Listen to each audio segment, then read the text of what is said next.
बड़ी बुरी हालत है अंकल।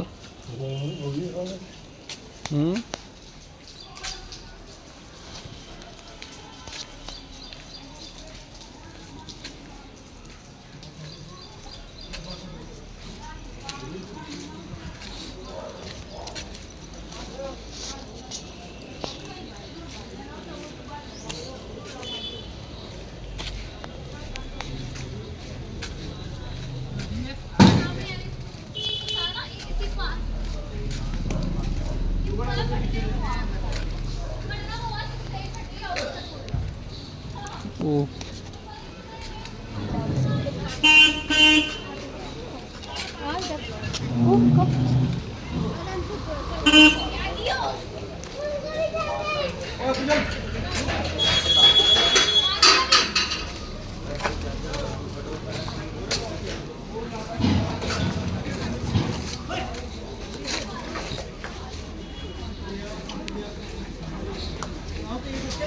छोड़ के आया ना पुत्रा, छोड़ के आओ ना।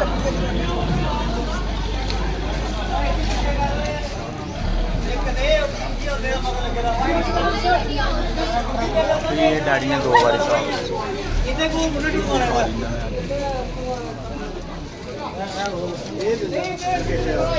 अंदर करन का बंद है बोल उड़ेगा वो आज से जैकी लगी आराम से